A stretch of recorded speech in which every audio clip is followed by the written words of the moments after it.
All right, thank you, Paul. All right, All we're right. all set. Thank you. All right. Welcome to November 14th Board of Ed meeting. Please rise for the Pledge of Allegiance. Pledge allegiance to the flag of the United States of America and to the republic for which it stands, one nation, under God, indivisible, with liberty and justice for all. All right. We'll start off with the Student Council report. Sebastian Wiese.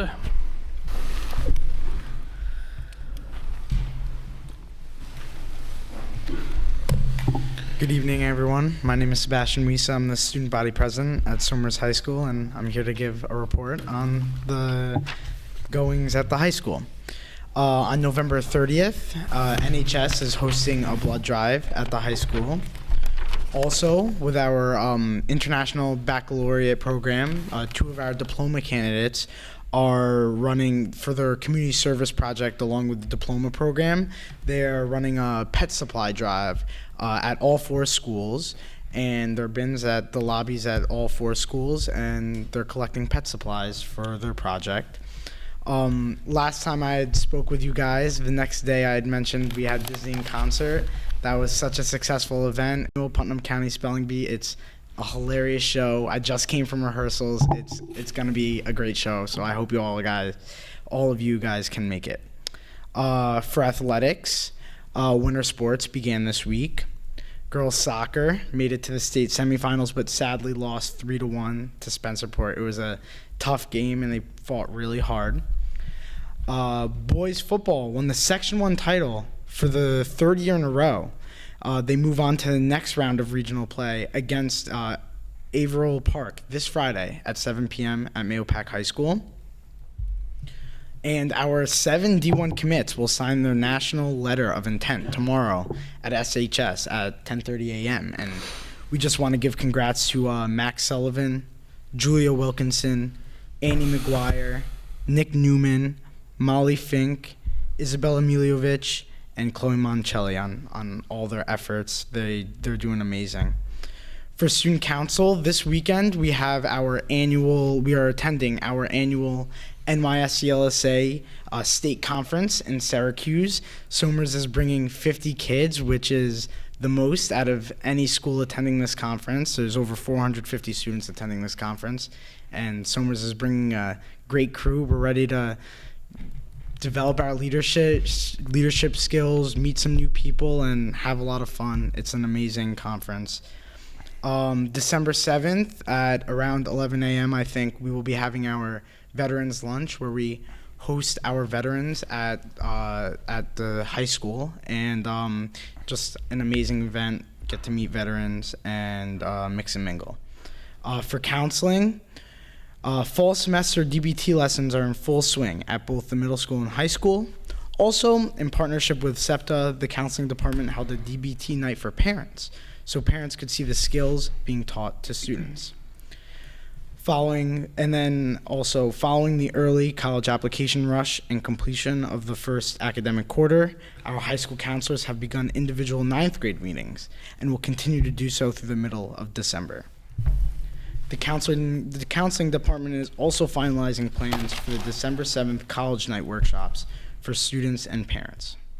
And lastly, as a reminder, this Thursday night is the annual Wellness Summit.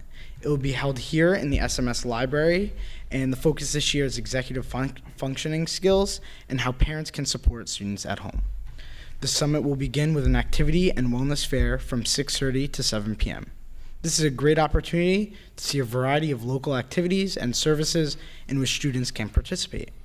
Parents and students can collect information and speak with representatives from activities that include team sports, music, arts lessons, therapy, fencing, community service, martial arts, scouts, and more.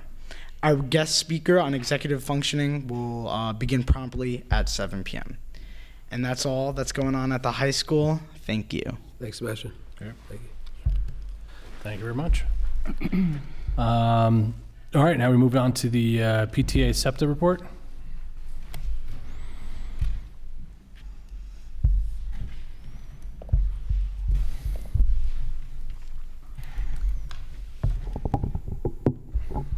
always have to adjust the mic.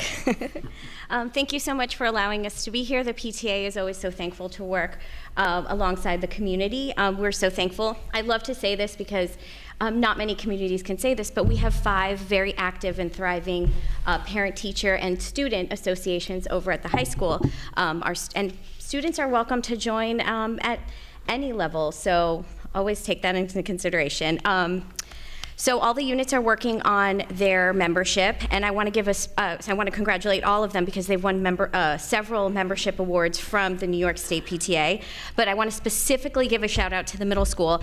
They are just 10 memberships away from the Savvy Award, so they're hoping to meet and exceed that goal during the upcoming middle school years program night info session that's happening tomorrow. And the Savvy Award is when they reach 100% of their membership goal. So they're so close, so please consider joining if you haven't joined already. And then their next meeting will be November 29th on 7 p.m. on Zoom. And I don't think I actually introduced myself. I just kind of dove right in, didn't I? My name's Yvette Harold, and I'm the PTA Council co-president. I have 2 children over at SIS.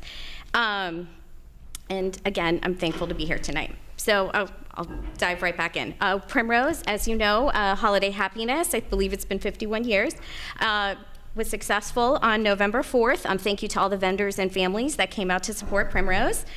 Primrose also hosted, continuing the tradition for 30 years, Red Grammar to kick off Red Ribbon Week. And we want to give a huge shout out to the new Wellness and Red Ribbon Week chair, Danielle Cheverdini. She did an amazing job of really elevating that week for the students at Primrose.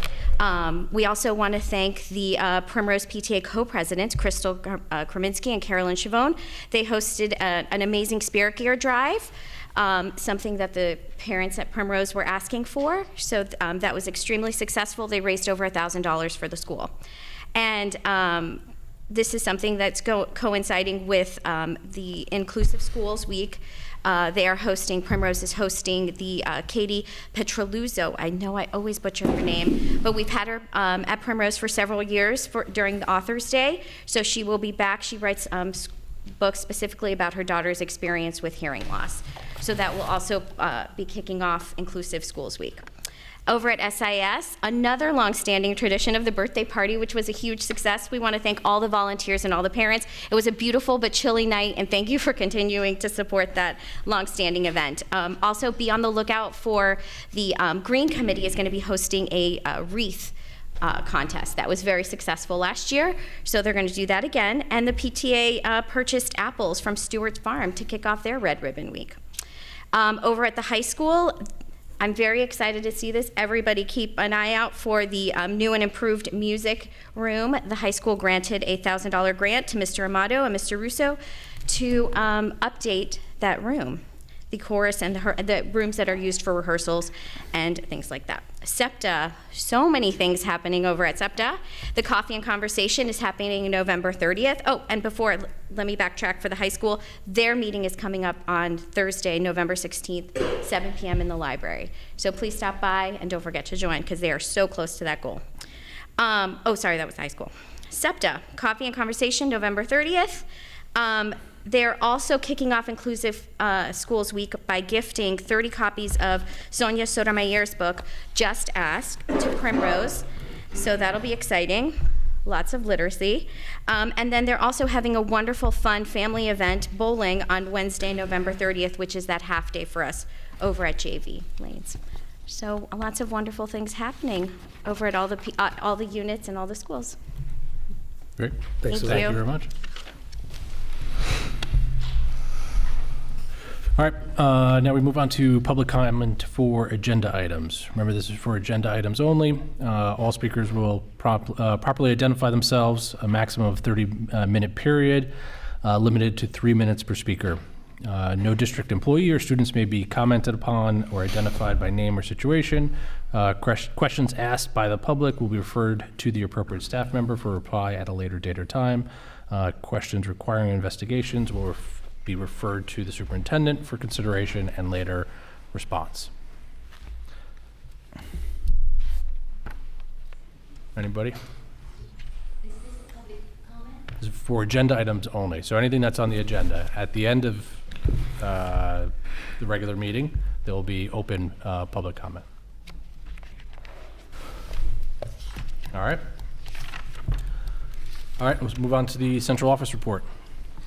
I'll go ahead and start that. I'm actually going to just change it up a little bit. We'll see if our team with Liz can come up, and Claire. We're going to go ahead and start on the 21st century knowledge and skills report here, and then I'll follow up with that just on the update on the plan for excellence. So in here, as the team comes forward, again, as we know, the overarching Forward and Excellence report has 6 different guiding pillars in there, overall arching goals, and then this is our 3rd installment for the year. So as we build this throughout the year, this is the first group, and Liz will start us off with the elementary piece and head off to Claire. So I'll turn it over to you. So thank you, Liz. Yeah, thank you so much. So as Dr. Blanche mentioned, tonight we're going to share kind of a summary of various year-end student performance results from the 22-23 school year. By the spring of last year, there was some great work that was set in motion, setting us up for this school year. We gathered the K-12 Reading Review Committee to examine practices in assessment and literacy, both for instruction and for grouping purposes, and created a summary of strengths and needs, which was shared with our current literacy consultants, PLC Associates. And this information is helping to guide our literacy professional learning throughout this year. Our KE teachers also engaged in learning around the assessment and instructional tool IXL for both math and ELA, and began to analyze that student data to better inform small group planning and supplemental supports. And this work was also supported by our partnership with PLC Associates. And the work continues into this school year as we learn more about how this tool assists us with pinpointing and supporting students' needs. So this evening, we will begin by looking at results across Primrose through the middle school and concentrating on performance levels and tiers of support in reading and in math. And as we review this data, there was growth in both reading and math across the schools, but with that said, we still recognize areas in need of improvement, and these needs are at the forefront of our professional learning this year. So first here on the slides, we're pulling up Primrose Elementary School. And I just want to take a little bit of time to review the format that you see on these slides. Remembering that once again, we're focusing on reading and math, the supports in those areas, and student performance. So if you'll notice, the pyramid that is on the left side, on that second half of the screen, that is highlighting the percent of students either utilizing or in need of different types of support in reading or in math. We call these the tiers of support. Tier 1 support is general classroom instruction and practices that are made available to any student. And for most students, that Tier 1 is what they need to either meet or exceed the grade level benchmark. For some students, they may need more targeted, smaller group support in addition to that regular classroom instruction. So this percentage of students we consider receiving a Tier 2 level of support. At Tier 2, there may be a combination of both in-class and intervention group support, or it may be intervention support that happens outside the classroom setting.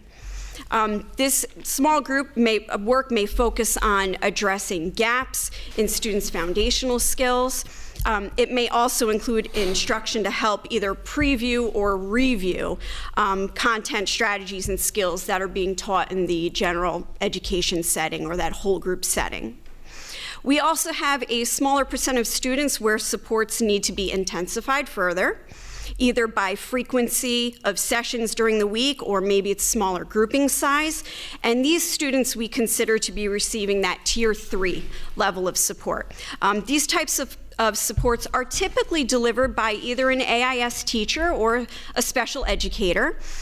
These students may be receiving alternative types of literacy and math instruction with an emphasis on multisensory approaches and really working to address discrete skills. So these tiered supports are really meant to be fluid, where students receive what they need, their progress is monitored, and adjustments are made based on their performance and what their needs are showing.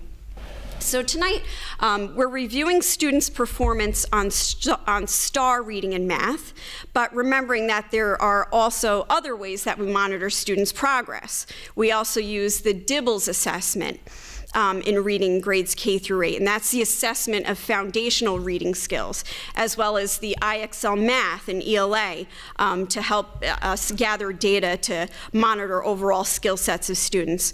So it's very helpful for us to have the multiple measures so that we really have a well-rounded picture and use that for the instructional planning purposes.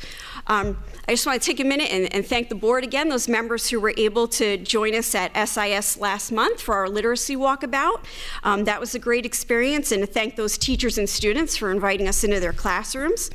And during that visit, we saw different tiers of literacy support. That was highlighted through that walk. And we're very excited to have many of those teachers join us here at a workshop this month, where they'll share more insight in regard to the tiers of literacy instruction that's supporting our students. So now back to the slide format here, thank you. You'll notice to the right, we shared the spring 2023 performance levels on STAR reading and math. And the assessment results fall in 3 categories. Those students meeting or exceeding the benchmark, those approaching the benchmark, and those performing below the benchmark. So we'll take a look at Primrose, grade 2, our exiting class, spring 2023. And there we had in reading, 83% of students meeting, exceeding the benchmark, with 11% approaching and 6% performing below. Now, there's a combination of supports that take place which impact those results that you see in the pie chart. As I mentioned earlier, of those 83% of students in the blue that are meeting or exceeding benchmark, some may only be in need of that Tier 1 regular classroom instruction. Some may require some additional Tier 2 smaller group instruction to meet that benchmark. And for some to meet that benchmark, they may need the support of the Tier 3 style intervention. And last spring, there were 73% of our second graders that were just involved in Tier 1 regular classroom instruction, 13% needing that Tier 2 small group support, and 14% requiring that Tier 3, a little more intensive support. So in Primrose last year, teachers in kindergarten piloted the phonemic awareness program Heggerty in all classrooms, and we saw a positive impact of incorporating that in literacy instruction. So that program is now being taught in grades K through 2 as an experience for all students. There's also consistency of all classes K through 3 in teaching the phonics program foundations to support students' decoding skills. So you may be wondering, along with this, how do you know which interventions are moving which students? And that is data we track very closely at the building levels through the help of our data cycle teams in each building, so we know when an intervention is helping to move the child forward, or if it is not helping the child move forward, what we need to change about that support for the child. Similarly, for spring of 2023 in grade 2, for our exiting second graders there, in math, STAR Math, 89% of students met or exceeded that benchmark, with 4% approaching and 7% performing below. And once again, it's a combination of math supports that take place, different supports for different students, to help them, to push them to or above that benchmark. 75% of our second graders were in the Tier 1 classroom instruction, while 15% required Tier 2 support, 10% needing that Tier 3 level of supports. So I'm going to shift us now to Somers Intermediate School. And we'll review their spring 2023 data, focusing on those exiting 5th graders from last spring. And similar to Primrose, a range of supports is used to help those students progress throughout the year. So last spring, 71 of our 5th graders finished the year meeting or exceeding the benchmark on STAR reading, with 16% approaching and 13% performing below the benchmark. We know that in the springtime, there was 66% of fifth graders working within that Tier 1 classroom level instruction, with 25% requiring the additional Tier 2 level support, 9% working within the Tier 3 level supports for instruction. Now, as I mentioned earlier, this information is very important and helps us to inform our next steps in literacy professional learning, as we want those results to continue to improve. So in all third grade classrooms now, they are all delivering foundations instruction to support the development of children's decoding skills.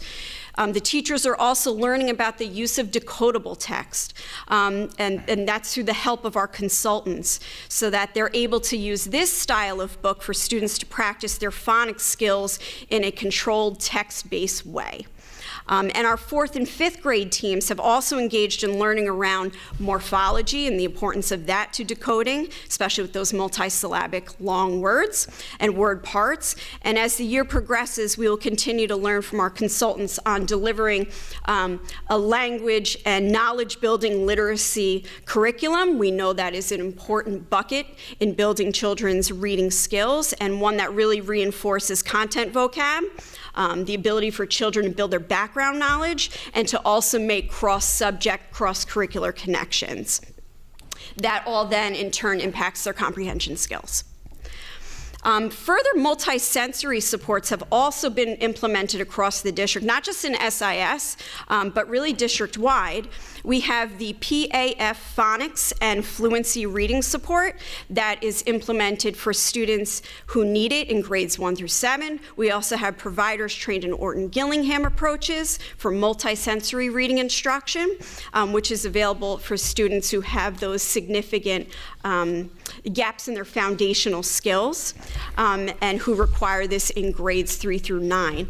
And we are closely monitoring students' response to these types of interventions that we've just recently put in place, so that we can plan future accommodations, future programming, and instruction accordingly. So now we're also going to take a look at math, SIS. Last spring on STAR Math, 86% of fifth graders finishing the year meeting or exceeding the benchmark, with 5% approaching benchmark and 9% performing below the benchmark.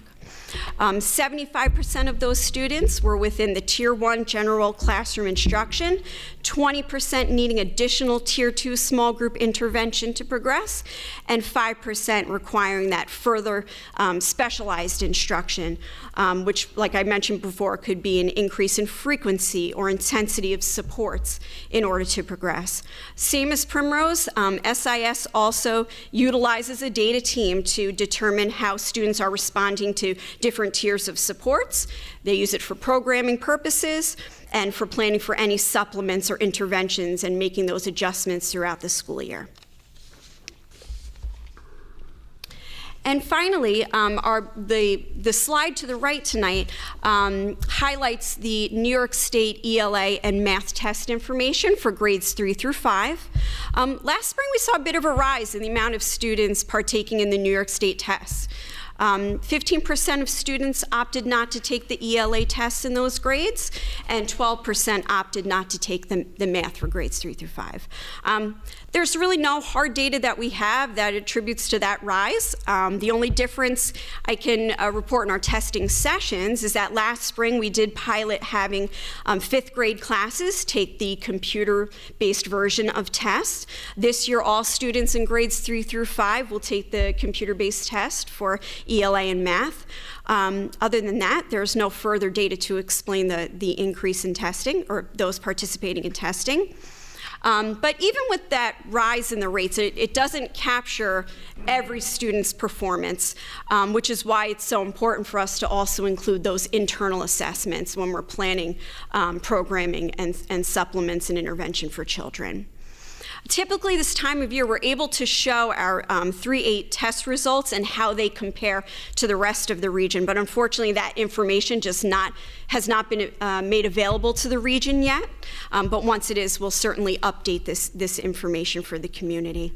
And then please note also that there was no grade 4 science test given last spring. and that was a change in the state. The standards in science have undergone many changes, and the state is moving the timing and the formatting of the science test and will now take place in 5th grade. We were able to pilot elements of the hands-on portion of the science test last year, but the actual test will be in 5th grade in spring of this school year. So thank you. And at this time, I'm going to turn things over to Claire Comerford, who can share some information regarding our secondary schools.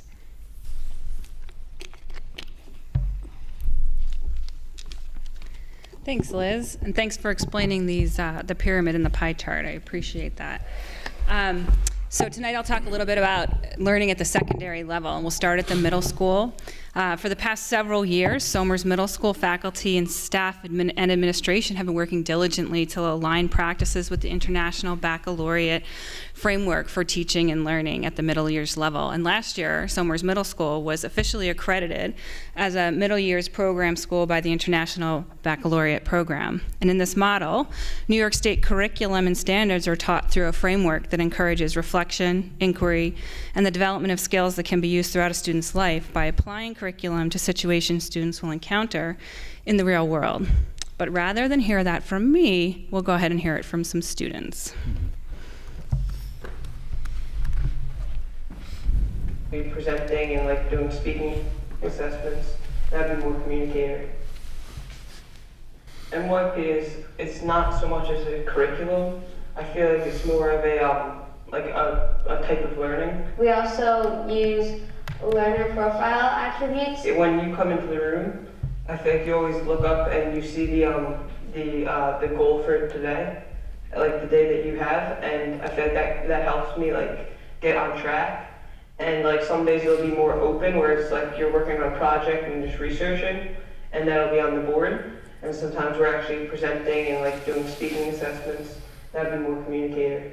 We learn about a specific subject, and then we don't necessarily take a test. We take an assessment, and we kind of like one time social studies we did like we did a Socratic seminar, and we would like all talk about it and add on to each other instead of like we would be testing our knowledge instead of actually taking like a test on paper. You stay open-minded with each other's ideas instead of like being by yourself and doing everything on your own. Yeah, I think that when you're prompted questions on the spot, I feel like it makes it so like you can't just study like the specific questions. You kind of have to know like the entire topic, and then you just have to be prepared for any question they give you. When I came into the middle school, I was very shy and like I didn't really I felt so uncomfortable about presentations. But I feel like because we've done so much of that and we've been introduced to that, like I don't really see it as like a test anymore. I see it more as just like something that I have to do, and I don't mind it at all.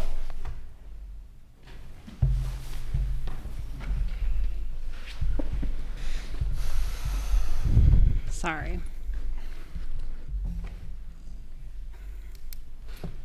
Nope. Nope. Okay.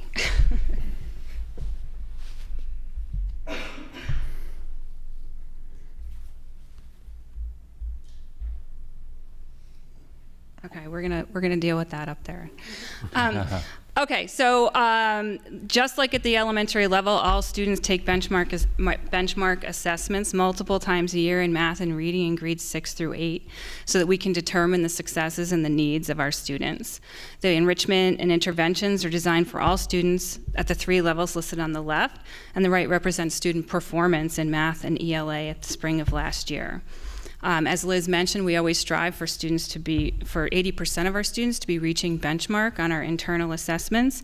And this data emphasizes the need for the literacy support that Liz outlined, and that continues up through grades, through the middle school as well. In addition to the many resources that Liz mentioned, including the consultants, the science of reading, explicit instruction for teachers, we've also implemented a What I Need period for all students in the middle school so that they can receive either academic intervention or enrichment during those periods throughout the day. We've also reallocated resources into academic intervention support, added a reading lab and increased its frequency, implemented a new program called IXL and trained teachers in it so that students and teachers can monitor their progress and more specific skill development, and allows teachers to pinpoint needs and also allows students to take ownership over their own learning. And in addition, we've added the dynamic indicator for basic literacy skills for the students in academic intervention services at Somers Middle School.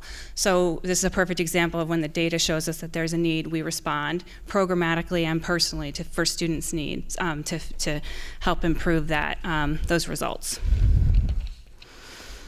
So as the state tests that the increase in participation hasn't yet reached the middle school, we still have pretty high refusal rates here at the middle school.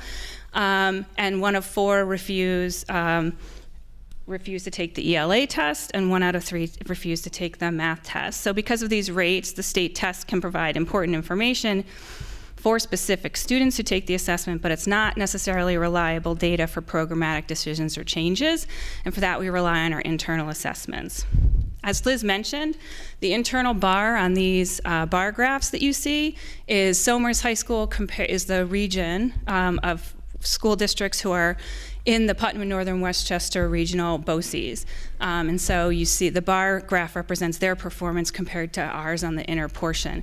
This comparison information, as Liz mentioned, is not available right now, but when it is, we will provide it. So you'll see that's why all the graphs on the right in green for the 2023 school year do not have a black bar in the middle. You'll see that our students perform very much in line with the region, and as well, I want to point out that the math test for Math 8, those are students who have not been accelerated in math, and so those are all students who are in Math 8. All of the students who are accelerated have been pulled out from taking this exam, and they take the Regents exam at the end of 8th grade. So that data reflects that. 2023 data shows that they're performing pretty well. And then just a point, something to point out is that the New York State science standards and assessment changed last year. Last year was our first implementation of it. So kudos to the science team for preparing and implementing that transition and working with students, because they performed very well on that brand new assessment that last year was the first administration of. So for Somers High School is, I think we all know, it's in its 6th year of offering international baccalaureate courses in 11th and 12th grade. Students can either take those courses as they choose to, one or 2 or 3 or however many they want, or they can decide to embark in a full diploma program that is like a full college level experience for 2 years, at the end of which they can graduate with a completely additional diploma in addition to the New York State Regents diploma that is recognized by colleges and universities nationwide and also globally. In addition to the IB courses, we also offer AP courses and dual enrollment courses. So we have increased significantly our offerings and opportunities for all students to engage in college level work at the high school level, graduating with the experience, the skills, the knowledge that those courses offer, and the opportunity to earn college credits depending on the university to which they're applying. And so we'll hear from one of our diploma candidates now. IB has prepared me so much for college. You're being prepared for the future, not just to take a test and pass the class. It's actually like application based. You're learning to learn about perspective of the world, and you're doing this assignment. You're reading a poem in English class because it teaches you about a different part of the world or a person who comes from a different place.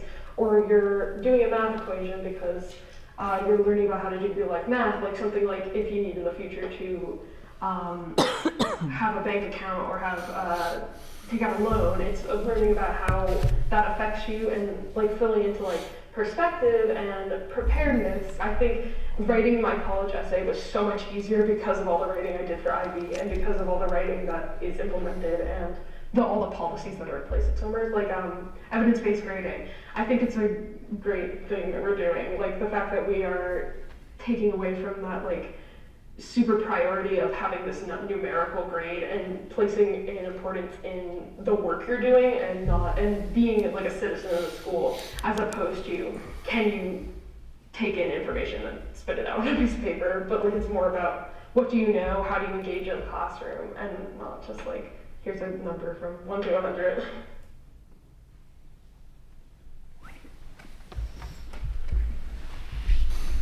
Okay, thank you. So 95% of Somers High School students graduate within 4 years. If we extend that to 6 years, 99% of our students graduate within a 6-year period of time.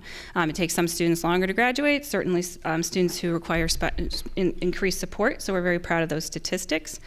For the class of 23, 90% of students went on to college, so either 2-year or 4-year colleges, 90% of students, and then we have 10% who choose to take a gap year, enter the military, join the workforce, and those stats remain pretty consistent over the years. Next, we'll take a look at our New York State Regents results for Somers High School. As we'll see, the ELA Regents remains pretty steady and has for the past several years, even during the gray bar, which is the hybrid year, post-COVID year. We'll see some dips as we look at some other graphs in those years, so that's something to take note of. And then the United States and the global history graphs do not have a full 5-year representation. For both exams, there are different reasons for that. For the global regions, there was a new assessment that rolled out in 2019, so that's the beginning part of the data for that exam. There was no exam in 2020. It was optional in 2021, and no one took it. 22 and 23 are regular sources of data. So again, a commendation to the social studies team at the high school for managing to keep our student performance stable as they work through this transition of a new assessment with a completely different way of assessing students. And then for United States history and government, we have regular examinations in the year 2018 and 2019. There was no exam in 2020. It was optional in 2021. No one took it. And in 2022, it was canceled because there was a question that they didn't want anyone to see on the printed exam. And no one's seen it since, as of yet. It's a big mystery. So there was no administration there. And then last year, the green bar was the first administration of the entirely new framework for the United States history exam. And we'd like to recognize the efforts of the social studies team who effectively navigated the transition so well that students achieved great success on that brand new exam. This page is showing us the results of our algebra regents and also our science regents in earth science and living environment. Again, those gray bars represent the hybrid post-COVID years. Proud to recognize that students are again coming back to where we were pre those years with our, with the green and blue bars. Again, the regional benchmark is not available right now, but we will add that as soon as it is. The next. Okay, quick question. Yeah. Does the algebra score there, is that only students that take algebra in high school, or does that include the 8th graders that take it? Thank you for asking. It's all students, including the middle school students who take the exam. Okay. The SAT and ACT, you'll notice a precipitous drop in the number of students taking SAT and SAT as more colleges and universities are no longer requiring those for admission. And we expect to kind of continue to see that trend.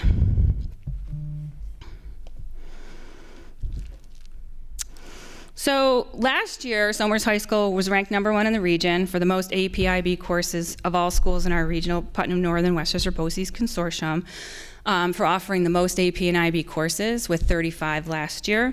That comparison is not out yet. However, we have added 2 courses, and so now we are offering 37 AP and IB courses to Somers High School students. How many are AP and how many are the IB? If we think about what we just saw presented, I think it was, I don't want to make it up, but I can provide that information to you later. Okay. And I think the board had received earlier in the year all hard copies of the high school catalog. And it would, if you went in there, and it would identify every one of the courses that Claire is identifying tonight, and you can get a little narrative in there, as well as the other courses you'll speak to about some of the college mode classes too. So Yeah, I just wanted to kind of clarify for people at home listening. yeah, so certainly I would look at there. We can bring that up and stuff. So. So for several years, the high school team has been working on the stretch goal of increasing access and participation in higher level courses for all students.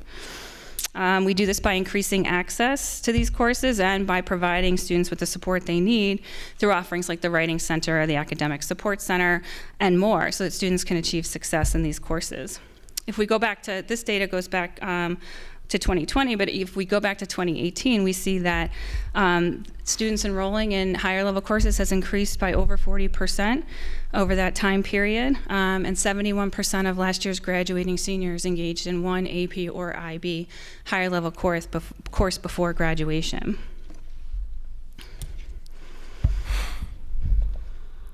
And then if we move to the next, we see that 71% of them engaged in one or more, two or more.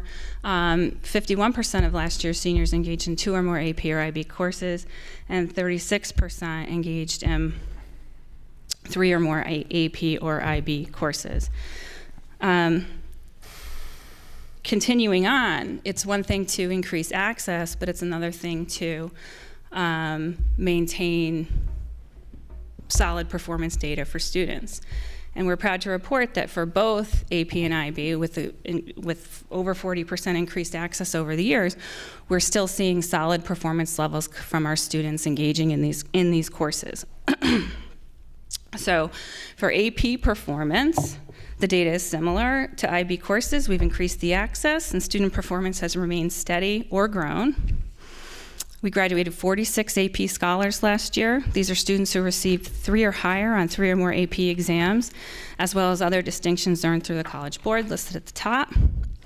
70% of all our students in AP courses earned a score of 3 or more. That is the score determined, passing by the College Board, and also the score at which colleges start to take credit. Like IB courses, students can earn college credit by enrolling in and meeting certain criteria set by universities. And that usually means getting a certain score that's set by the individual university. Students enrolled in these classes at the high school level perform better in college whether they receive the college credit or not. So it's wonderful that our students are performing well. However, for students who are not necessarily reaching that passing mark, there's a plethora of research that shows that by merely engaging in the learning experience, they have an advantage, and they perform better in college by having had the experience in high school.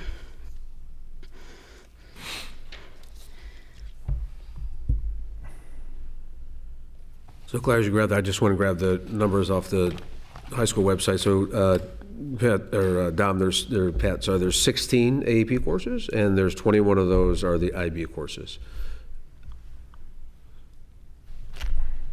So we're offering more IB than AP, correct? A few more, yes. Right. So for IB performance, we see, again, the enrollment courses has increased significantly from 133 total IB exams in 2019 to 177 in 2023. And as that enrollment increases, student performance remains consistent, with over 80% of students earning a passing rate on their IB exams, whether that's at the standard level or at the higher level. And just a note, 2020 and 2021 were not normal testing years. Those were the COVID years. And then continue to commend the teachers on the impressive growth, with these challenging assessments that we see. And again, these are courses in which students can earn college credit, depending on if they meet the criteria set by the university. One thing to note is when a student does engage in a full DP program, it is very rare, but sometimes they can skip a whole year of college because they've earned enough credit to move on to be a sophomore.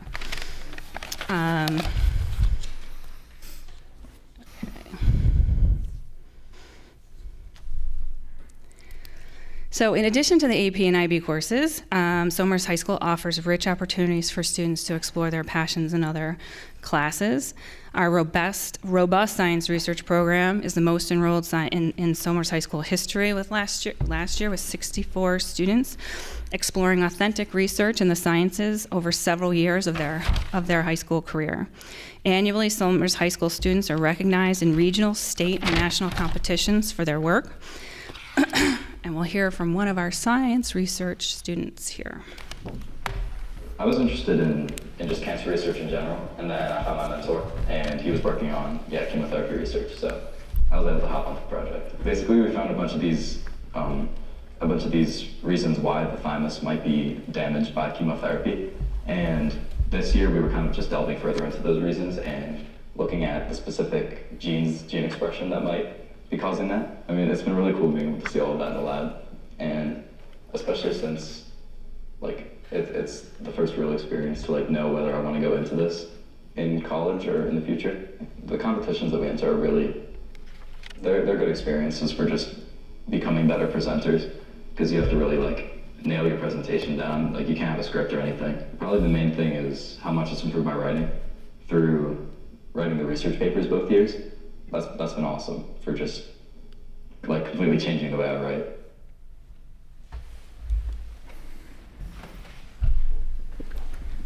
We also partner with several colleges and universities to offer dual enrollment courses for which students can earn college credits in areas of interest while in high school. Excuse me. All of the courses listed here in these bar graphs offer the opportunity for those credits for those students. Some of examples of universities with whom we partner are Syracuse University, the University of Rochester, SUNY Albany, Westchester Community College, and more. All in all, we've seen that when we increase access, encourage students to engage in challenging coursework, and provide personalized supports, students exceed our expectations and find great success. Thanks to Ray for his vision, and to the Board of Education and the community for supporting the programs. They offer a wide array of opportunities to meet the needs of all of our students. Thanks, Claire. Thank you, Liz. Couple questions along the way or anything? Yeah, I have a question. In the middle school, for reading, you mentioned, and maybe I just missed it though too, but you talked about the support services and intervention increases that you've been doing. Any changes planned or being looked at for curriculum or how we're teaching it? Yeah, so as Liz mentioned, we're partnering with a consulting firm. We have a specific consultant who's already been in, meeting with teacher teams, visiting classrooms, reviewing curriculum, and examining practices. So part of that is looking at and supporting middle school teachers who aren't necessarily reading specialists, right, in explicitly teaching literacy instruction, which is something they may not have had to do. We're seeing an uptick in need for that. So that's a large part of it. And the other part of it is going to be leading teams through examining the curriculum to determine if it's meeting the needs of our students, of the literacy needs of our students. And so all of that will be done over the course of the next at least 2 years, maybe more. Okay. And they're looking at SIS and SMS. Yep, they are. And Primrose as well. It's a consulting team that's, sorry, I'm shorter, that's working across the 3 buildings. What they are doing is noticing where we have areas of strength in each building and areas where we need to come together as a team and really take a deep look at our practices, both for whole group instruction and small group instruction. As the kids get into the older grades, like I mentioned before, there is a shift to looking at longer words with more word parts and how we support students in decoding those words, because they come up more frequently in the style of text, and especially in content areas as things get departmentalized in the upper grades. There is also a strong look at how you best develop vocabulary in students in the upper grades, from 4th grade up through the middle school, as well as, like I mentioned before, what does it mean to have that rich knowledge building, language building curriculum, which is highly emphasized according to the science of reading. In our elementary grades, in the lower grades, they're noticing our strength in our explicit practices of teaching kids their phonemic awareness skills, their phonics skills, and building in the fluency. And now we're shifting the conversation to the other half that supports comprehension around how you build that background knowledge, build that language for students to make connections when they're reading and trying to comprehend text, and also how you make cross-content connections. I don't think there's an elementary school teacher out there that wouldn't say, please help me make more connections in the content children are learning throughout the day. Nobody wants to feel that a day in elementary school is compartmentalized. So the more we can do that through our literacy instruction is what we want to do. And then in turn, it builds that vocabulary and background knowledge, builds the comprehension for kids. Great. And then they're helping, so they're iterating through this stuff with you right now. Like, so you're making micro changes, throughout the year and all that. Yeah, the latest change we're at right now, we have firmed up that phonemic awareness and phonics for students. The piece right now that our early grades are working on is the use of decodable text, like I mentioned before. That was our next resource change that we did in grades K through 3 to make sure that those could be implemented in classrooms, and the consultants are helping us learn how those are best used, how you parse them out, and support your phonics work throughout a week of instruction in classrooms. Great. Yeah, and I believe we saw, just real quick, on our site visit too, that you guys have moved up a foundations program up to 3rd grade, which was different from, from before, correct? Like that was something you saw from the data that needed it. Yep, that's become a guaranteed experience for kids in K through 3. K through 3. So, question. So, Sure. The big thing in the last couple of years is overall school rankings for Somers as compared to the rest of Westchester County. And we've been putting a lot of money in, and these numbers look good and everything. Where are we missing the mark, and why? I think we dropped from 17 to 21 overall in Westchester County, while surrounding districts are, still beating us. Where are we missing the mark? Where are we falling short? That's a good question, and I think a couple of factors began with the explicit instruction and portions of literacy for our young learners that unfortunately got caught in the pandemic when those items needed to be explicit to kids, and there's interruptions by doing it either through Zoom or it not being consistent. That's problem number 1. Problem number 2 that we addressed was, like I mentioned before, that consistency of what we were doing for phonemic awareness and phonics skills and building that for kids. So that's why we have that guaranteed experience now. And we are seeing growth in those areas of students' reading skills, which is why, for instance, we pushed the Hegarty instruction further up through 2nd grade. And the other portion now is a good question, is that comprehension portion of kids' reading performance. There are big pieces that are tough for kids to make connections about. For instance, determining the theme of a text is always really tough for kids. So what the consultants are helping us do now is taking a look at the materials we have, the curriculum pacing and guides that we have, and our instructional practices, and saying what aligns well with the science of reading, what does not, where do we need to make shifts both in programming and instruction for kids so that it fills in those higher level thinking comprehension skills as well and builds their vocabulary. Sure, absolutely. So I think Liz addressed the question for why you may see discrepancies between our regional counterparts and our data in some different bar graphs. I believe, Dom, you're talking about a different measure, however.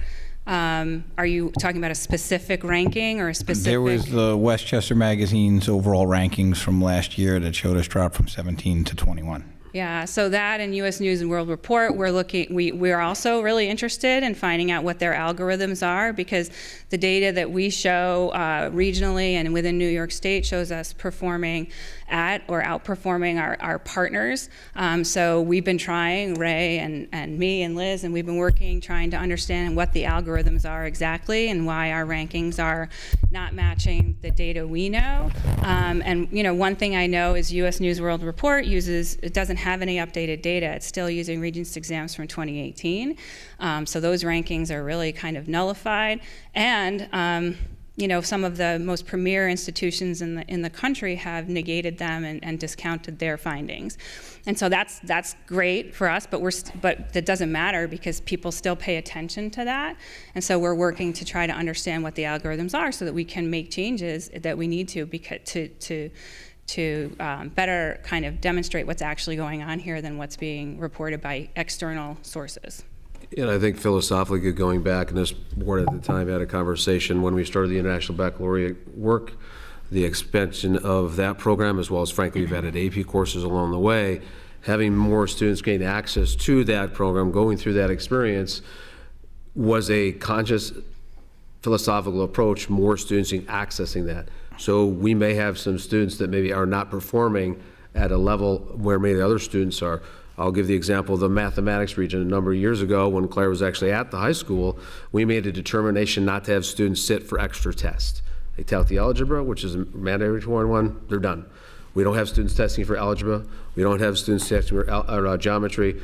Other school districts do. So those are our students that you would say are typically on that pretty accelerated path of mathematics. They don't show up with the numbers.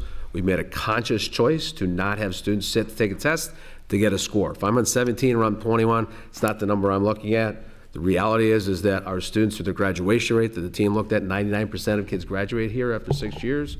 When you look at the list of opportunities where kids go off to school and go to college, hearing the children speak and listen to their experiences, listening this evening to our student body president, that was a conscious decision. I will make it again. Same with our leadership team. It's not about going after a score that, frankly, again, the data set is from 2018 and 19, nor does it reflect the philosophy of the school district. The potential here is we have double-digit increases in students accessing these programs now that they never had a chance before. We are starting to see a closing on some of our underrepresented student populations that were not accessing the information before. Now we're seeing that. So the reality is that to get a distinction such as the International Baccalaureate Program distinction for this campus, that is putting yourself under the microscope, outside entities coming in for 2 or 3 days to examine our practices and our best experiences for kids. Same with the high school, the DP program, that's an outside evaluation. The state doesn't do this, other schools, you are putting yourself out for that part. So it's a very conscious decision. We had talked about at that time, knowing that there might be some likelihood with numbers from the external by not having all kids taking external assessments. And the community may have seen that most recently, actually even on Monday, Blue River report came out for the regents and identified they're exploring ways to look at having students demonstrate their understanding in different ways and maybe not rely upon those handful of regents assessments anymore. Unfortunately, that is the metric that is used there. And so when I talked with the statistician the company yet to be identified, you know what I'm talking about? There was a lot of queries and a lot of holes and a lot of information that does not represent well, and that's why I think, as Claire mentioned before, many universities have dropped out from even providing that information. We don't have the opportunity to do that. We're a public school. Many schools say, look, we're just not going to provide that information anymore. So, but it was a very clear, conscious decision. We were not looking at chasing those numbers. We were looking at elevating the experience for all learners so all learners can find a better success. So. Yeah, thanks, Ray. I mean, the best answer is our philosophy doesn't align with what their philosophy of a strong educational institution looks like. Sounds like, like Ray said, if we made all of our students sit for all of our Regents exams, then our numbers would go up. But we don't need to do that, and we don't believe that's the right thing for kids. And as of Monday, the New York State Regents doesn't believe that's the right thing for kids either, and are exploring more flexible pathways to graduation. And in addition, we could increase our gates to higher level courses and only allow the students who are going to achieve the best scores take those assessments. But that is not what we're trying to do for kids. We're trying to expose all students to rigorous coursework, provide supports for them to be successful, and success for one student might be a 3, and success for another student is a 5, and both of those are successes, but they may not translate into higher external scores for measuring our district. And just one specific example, I reached out specifically to their psychometrician. I found what I believed was an error in our calculations. And the response that I received after multiple was, that is not my job to figure out your calculations. And no, even if I wanted to pay for it, they don't offer that service. I'm not sure what else to do with that. So they had a mistake in the calculations. What I believe that was an error inaccurate, that would not clarify. And they won't fix it or even look at it to see if it's wrong. I'm assuming I'm wrong, and just help me understand it, but the reality is it wasn't there. And again, I think, like as Claire said, is that the reality of that's not where we're going after you hear and listen and see the children, their experiences, in and outside the classroom, right in front of the board on a monthly basis, and then hearing from the kids up here, and later in the spring we get a chance to walk around and visit the school and stuff. So what ratings can we rely on? I would just rely Because upon. we're relying on, you talk about not only the school, but you talk about the taxpayers and their values of their homes in the school districts that people want to move to. Sure. So what are they going to go by? Yeah, so what as ratings being- do they go by? I mean, we have our own philosophy apparently here, but opposed to other people's philosophies, but it goes by ratings. So to the taxpayer, what ratings do they go by? So as being a taxpayer here for the last 14 years with 3 know. kids, We all are. Can I answer the question? Yes, but we all are taxpayers. I'm just saying, what are they going to I'm answering the question. Okay.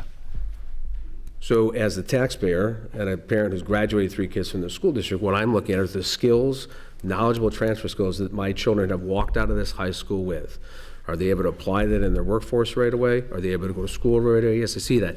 Did they rank at one spot or another? You want rankings, we have rankings with the ACT scores. You have rankings even on the scores you're mentioning. That ranking, you were scoring at the 87.9 percentile across the country on that same ranking. So the reality is those are rankings there. I'm speaking about parents that are moving to the district. Sure, 87.9 percentile across the country is where the Somers High School scored last year. And in relationship to our pedagogical approach of including all learners, if that's the data set they're looking at, it's there, it's going to be there. And I would ask if they wanted a closer look to come and look at our schools, talk to our principals, and to see and talk to our children. And that's what they certainly do. Do you feel the ratings have gone down from the inception of this program? Which ratings you're speaking about? Any ratings? The 17 to 21 in the Sure, those ratings have county gone or, down. in the state. So do you think that they have gone down since the inception of this program? Which would be what program? The IB program, the MYP program. I think as far as the ratings, as far as the percentage of students that we have participating in the program has absolutely gone up. The reality of rating the students, if you say what percentage of those kids went down, you may find that went down, you may find some that actually went up. And so it's dependent upon what area inside of those ratings that you would be looking at, which went up and down. If you're looking at one global metric of the U.S. News World Report, which I just described before, the data set is old. It's not comparing apples to oranges. Teachers or schools are putting in 3 higher level mathematics courses that our students take, but they don't take the regents into the pool. We don't. We chose consciously not to do that. So that would be a piece I would say, if that's what you're rating the school district on, I think you're making a misstep to rate it on one element. You should be coming in and learning about our schools. So we're basing it on a philosophy. Can I just say one observation that I made too? One thing, I'm really waiting to see what happens when the data finally catches up to current day. Because I did do a lot of digging into some of those major ratings that are out there. And they are, I can confirm, like it says they're using data, most of the testing data is still from 2018 and 2019. So the number, and a lot of it factors too on how many students are taking AP or IB exams and how well they're doing. We've dramatically increased the number of students that are participating in those courses. And they're doing very well, particularly in the IB classes, their passing rate is really high. So it'll be interesting to see when that data finally is calculated into the ratings, does it make a difference? There's been progress that, from what I can see, still is in, areas that we've had definite progress that don't seem to be included in there.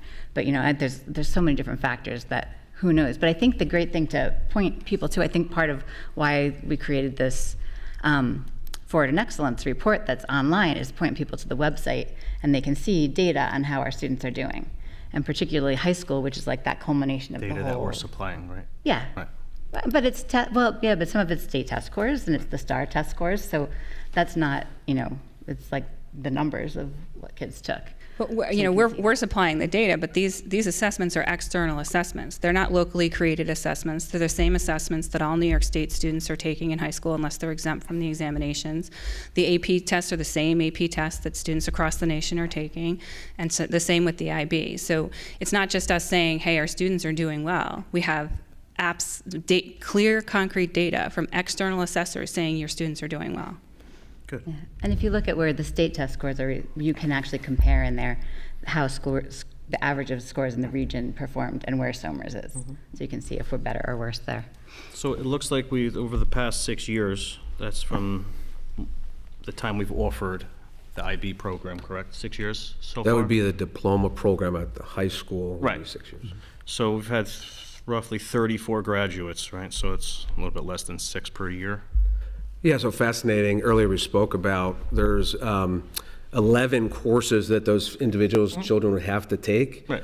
On an AP perspective, we have 0 students who've actually performed at that level. So to me, that's an amazing credit to our teachers and to our leadership that if you went 11 AP or 11 IB, we have 0 AP, but we have actually that many students that did that full piece. That's pretty phenomenal. That's great.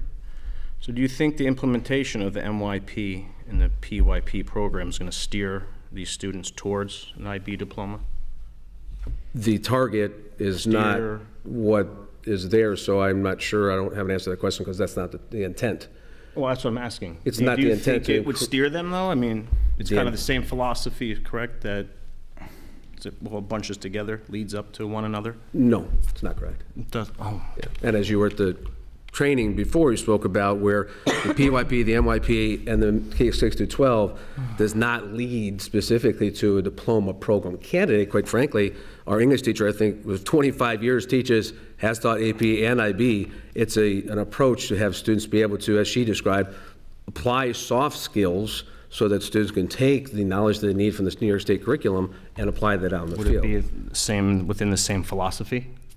It's a framework, the instructional practices. Would it be within those all these instructional programs practices together? Would be all the same type of framework? It is a continual that's right, framework for instructional practices, the teaching, Right, and that's for what student I'm learning. getting at. Yes. It's the same framework. That's based in for each. research on what is the best way to teach students so that they Right. engage actively, retain their learning, and develop the skills they can transfer into real life. And the public can get that research, correct? Absolutely. If we I can mean, get that. anyone can get that No. research. It's linked through the Forward Excellence report that goes Right. into our website. Okay, yeah, just so they know where they can. Certainly, it certainly is well on the air. And the reality, they have data set from, last 50 years, frankly, from the project initially started to most recently, and City of Chicago has made a determination as a city-wide to adopt the International Baccalaureate program. Obviously, much more diverse perspective and larger school district than us, but at a large scale like that, it's a pretty amazing step, I would say, that they made. Now, you said they're coming in to do the evaluation that we're going to be on. So the IB, whatever, from Switzerland or wherever. So they wouldn't necessarily come from Switzerland. There are international groups, and so most often they're from North America. And so we most recently just had the most recent visit was at this campus, and they came and spent a couple of days here talking to students, talking to parents, talking to some board members at the time, and looking at the program, what they had identified to then accredit us in that work. And again, the accreditation that takes place, there's multiple steps, but certainly the procedures and practices regarding inclusive practices is a piece. We have to have a document, practice in there, as well as show evidence of that. So it's an inspection, I guess I would say, and that's not something that, again, as far as looking at a indicator, you don't have other school districts unless you have an IB. You don't have a school district does not have, the state does not come in and inspect us. They don't. You don't have other entities that come and inspect us. The International Baccalaureate program does. They come and inspect us, and it's in a 5-year cycle. And they are looking and talking and speaking to all individuals involved, with parents, with the board, with administration, with kids, with teachers, to see. And there was actually, we did a 5-year revisit at the high school, and there was a room probably of 45 individuals at the high school for a good portion of a day going through that project. Again, I commend the leadership team and the teachers to putting out, here's everything we are doing in our schools. Please come and help us get better at it and kind of assess how we're doing. Again, best instructional practices, from McTighe's work to anybody's work, from Rick DeFore's work, all those authors, you would say that's a great educational piece. It's grounded and embedded into everything about the International Baccalaureate program. Okay, so there was some concerns. If you go onto the IB website, there's a lot of political activism injected into the lessons. It's actually listed as certain requirements for a lot of these things. IB program requires schools to teach what's contained in the United Nations Universal Declaration of Human Rights, as well as the content of treaties and accords as Kyoto, the UN Treaty of Rights of a Child, the Earth Charter, Agenda 21, Biodiversity Treaty, or many others which are considered socialistic, and the United States does not support them. So this is this is in the IB program that is part of the requirements that are going to be. What are you reading from? I'm I have sorry. notes, and then I have the IB website where it's how can we work towards more equal distribution of wealth. There's other bullet points on the PYP program of developing culturally aware children aged 3 to 12. I think at that age we'd probably want to focus on reading and math. Other items mentioned, I don't know if we sent anybody. Can I ask that you just share that information with us? Yeah, I'll put all my notes what together. you found, because you're looking making at- claims and you're I'm looking making at representations this is just the of IB some website. things. Yeah, I'm not going to read through the IB website. I while we're just read sitting through here. the IB website. You read Like you were some adding other some- you were adding your analysis, somebody's opinions. analysis. No, and then I've read of an other IB stuff, and website. I'm just looking at I'm the just IB asking website you, right now. If you have some concerns about something, Yeah, I'm asking them right now. I'm looking at the IB website. You're looking at it. Doesn't really We're tie not into looking what at IB it. And I'm- report is. That's And sort of we're not able to IB prepare and presentation. understand what your question is. No one's looked at the IB website over? We've looked at it many times, and I said there the was IB website is the- not telling us what to teach to our kids. Yeah, there's No, it's not. certain requirements in there. It's giving us a framework for how to teach. Yes, it's a framework and for kids, how to think critically. It is not telling us we need to teach our kids that they need to think this way or they need to think that way. No. The reason you didn't bring this up at the training session we had an hour We had ago? it. Trying to bring it up, but we were rushed along. Yeah. Well, I think. And this is I was asked. Can I say something? Yeah, sure. I think this detailed part of a debate argument at this point may be premature. I have, read a lot, heard a lot. I think we do have a lot of information, data presented to us. I'm very glad to see that we have this process presenting the excellence report since a year or so. We can have year after year sort of accumulated information. So at this point, I think it's important from the learning office point of view, is whether we could really identify some key factors in this data, whatever, enrollment, whatever you think it's the parameters, teaching philosophy, student interaction, whatever, to identify some key factors that can be correlated with some progress. Unfortunately, of course, the progress part, some are making small progress, some are sort of on a flat level. That kind of thing does not sort of give you a strong confidence to say one way or the other.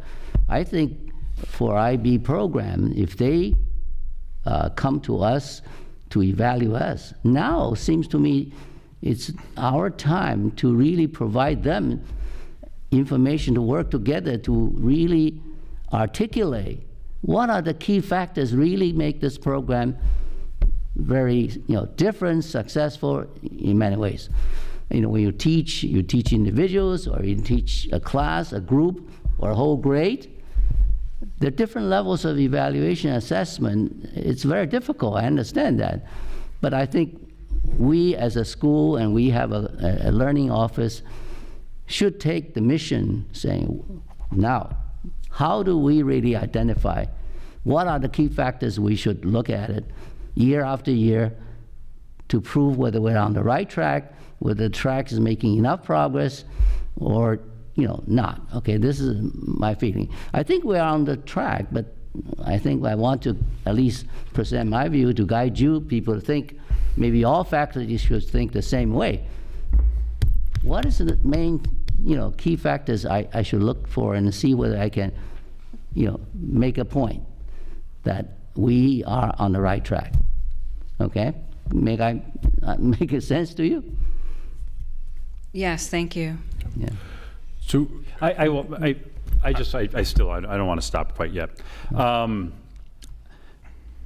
my anecdote, and this is my own anecdotal experience, went through the great experience at SIS, and we had this day, we got around during active learning in the classes, and I just have to say, I saw such great engagement from the students with each other, with the material, with the teachers. I couldn't believe the energy I was seeing from the students. Not sitting there being talked to. They were engaged and involved in what they were learning, and I was blown away. I thought it was fantastic. And I don't know where exactly that came from, but I know there's a lot that goes into that, and that is not automatic, and that is not natural. It was fantastic. I know. I agree. Just because that was a good day. It was. It was great, wasn't it? Yeah. I know just because of the age of my own kids. I've been around the college experience. I know from touring colleges, their admissions departments, they value the AP curriculum, and they highly value the IB curriculum. I don't have numbers to look at on how many applicants they get who are actual IB diploma, actually have their IB diploma, but we've seen the statistics and their acceptance rate if you have an IB diploma in so many top colleges is by far eclipses their normal acceptance rate. There's no question there's something about it that is recognized as being very valuable and very rigorous. And I have my anecdotal information, but there's a heck of a lot of data.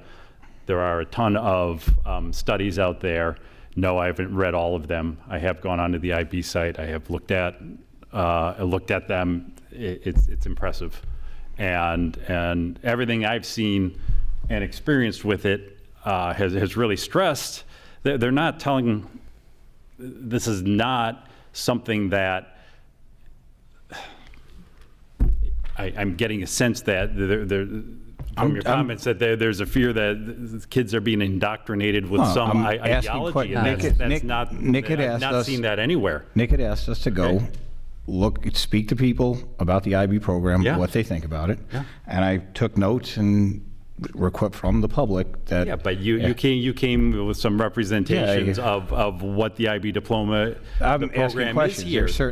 Are there certain things that are required to be put into the curriculum? That's the questions that was. Then ask that question. Don't you came with comments saying that X, Y, Z were required to be in the curriculum that go against what. And I was asking where you got that from. And it was actually from the UN. The UN works with IB. I'm just asking questions. Yeah, and that's probably. And the community that's probably the UN's version of how they're teaching it. They've been doing it. That may not be the IB program. That may be individual case. It's a set program that gets evaluated by a store. You asked us to. People of this community asked this question. Nobody else did the homework? I guess not. There's people that. Well, part of the homework assignment was to give the questions over ahead of time so that we could prepare and have a robust conversation instead of springing on us at the last minute with we don't know what you looked at. I don't know. It could be that information and what you quoted is how the UN and teaches within their own. Within their own school at the UN, they have their own international school at the UN, and then they might use the IB framework, and maybe they require their teachers to teach certain things. It's completely different than what Somer Central School District. Right. And I pulled stuff just off their conferences and. So Dom, can you share those questions with Ray on that? Right. So I'll pull. I just jotted down some notes. I had comments from people. People had sent me emails throughout the month. Based on requests. But again. So I'm sorry, I'm the one who interacts with the community. I guess that's if there are questions, that's we're all open here. We all enjoy Get them the to us. community. We should all be seeing those, not just you, and then bring it up, and we find out what the heck's being asked, because I don't. Look, we all know that there's clarity and people want to understand the IB piece of it. And Ray, I think you're about to queue up, right? You're going on Yeah, actually, last the night you roadshow were at Elements of the. Excellence piece of it. Listen, we're spending a lot of money on things, and our people of the community are concerned about it. So we had the meeting last night, PTI, sure. Actually had communications afterwards. For Enough people were concerned about it that I'm sitting here. So I guess what I'm saying is that did start that, and I'll just shift into the next piece if that's okay, ladies. I'm just going to shift to the next piece. So the next part of the agenda is just the SCSD kind of 2030 plan. Yep. So we have gone back, myself and all the administrators, and visited with each one of the schools proper, talked to all the teachers and the faculty and those pieces, and as we went last fall, and here's where we were and what we're looking for there, we went back and shared that. And then went ahead and met with our, actually with our student body president there earlier with Sebastian, met with the kids that he's with, about 50 kids at the high school, went through that process. We started doing some of the PTAs, as we did last night with the Primrose PTA, and talked to the community that was there, and we have a few more classrooms to go through to complete kind of those cycles of coming back in the sharing tour of where we're at with the plan. And so we have been sharing that out. And part of that, as I'm reading through it in here, right, is talking about the IB piece of it, right, and talking about the framework and what it is, Yes. right? All right, and then to what Dom is doing, right, is actually just bringing up some concerns, whether it's, call it FAQs or questions that the community has. What we ask is just take that back in consideration, so as you go through the next ones, make sure that Anything you're it provided me, addressing that absolutely, and sure. provide clarity, right, because this is not Dom independently asking these questions, right? So we do need to just make sure that, there is clarity and we're addressing those to the public, whether they're concerns valid or not. But let's just try to get that as part of our communication. And honestly, one of the communication elements of the plan this year, we have tomorrow night, actually, in this campus is hosting an informational night for the middle years program with our International Baccalaureate coordinators, and so they have that slated and ready to go, and so they're ready to do that, and if there's need, we'll do that again, and so that part of helping people understand what it is and frankly what it isn't. There's a lot of misunderstandings and mistruths out there that it's not. You're picking up a website, you're reading something, you need to talk to our teachers directly. You don't need to talk to me, you don't need to talk to administrators. Actually, those people will be there and saying, here's what it is, here's what's in it. If you're looking for anything, Dom, on that, point to a map, point to an experience that any of our kids are having in there. You're not going to see it. Again, you're gonna see what we spoke earlier about tonight, the best instructional practices about teaching students the best ability to learn, and teachers on how to best help get those learned. So, but we'll be wrapping those ones up. We got a couple of Zoom we've done, we got a couple after that, so we'll kind of get those things wrapped up. Got it. So are you gonna, we showing this slide? Oh yeah, I can just, the one I just walked had through. one more quick Yeah, question. fire away. 6 years of inception, what has been the cost thus far, and what do you project the cost being moving forward? As far as the cost goes, As far as the program and MYP, and PYP, and the whole in general? yeah, so you have to help me when you mean the program. It's really a framework. Well, I know teachers have to go to conferences, they have to kind of relearn how to move forward with the philosophy of this teaching. They have to be trained. So what would be the projected cost to get all this done? And what have we spent so far on, say, conferences you guys go to and whoever has been to training thus far? Yeah, so my initial estimates would be anywhere between $100,000 to $150,000 estimate a year out of a $100 million budget. So you're talking less than 1% of 1%. That includes all the training for everybody? Again, you're asking me this question now. I'm giving you my best ballpark estimate on an annual basis what that's going to be on the training components there. We have sometimes trainers will come to us, so that's a little bit more, and we'll have folks go out of the training. Certainly as that would go hopefully to the primary year program, there'll be some components that we would need to then grab our elementary people. The reality is, though, we're not going from a ground zero to training. The reality is we had support of teachers about looking at best instructional practices like assessment, best assessment practices that you can go. We have had teachers go to that since day one. Teachers now are going from that to looking, how can I use assessment in the International Baccalaureate framework? So the reality is it's a different experience as far as aligning it to the learner profile that we see above me here and looking at how you can do that. So it's not just an add, it's a replacement, frankly, an updating and an improvement of some of our experiences. So certainly that's something that we can do, but that would be my initial estimate. Depending upon the year, the higher number in those particular years, then you're looking at like that, the 5-year visit. that's going to take you some more because you have a group that's coming in that year and they're evaluating your system. So you're helping pay for that somewhat. So we can get a number on the past 6 years, Certainly. right? Yeah. That what we have spent For the thus training far support for the teachers, yeah. You probably want to compare that with what we spend to train teachers for other things too. Well, I want to compare it For just to this, perspective. just to what I'm asking for. Right, but when you just hear that number, you don't know what it costs. But that's what I want to know.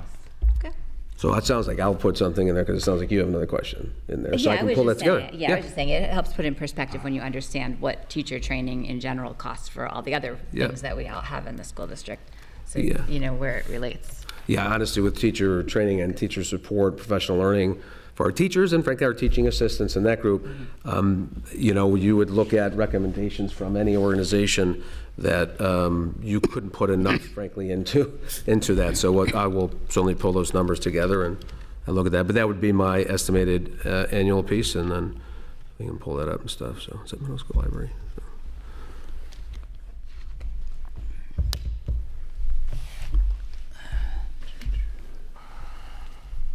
So I'll see, we have a meeting in 2 weeks, I should at least be able to have a ballpark of that coming forward, so. Oops, sorry, Nick, it's not, oh, there it goes, finally. Yep, so this was just a piece that I was speaking through Nick here, that the Plan for Excellence, kind of the sharing tour that we've gone through, again, the foundational skills that have been discussed and worked through in the district roughly the last decade when we started the International Baccalaureate program here at the high school. Again, ensuring that all students meet or exceed success, nurturing inclusive learning environments, and they have this recognized framework that goes to actually pre-K through 12th grade. Our pre-K program is not run by the district proper. It's actually outsourced. We put it at K through 12. Again, aligns with New York State standards, which is the content of what is in there, and this is kind of how you want to deliver that content.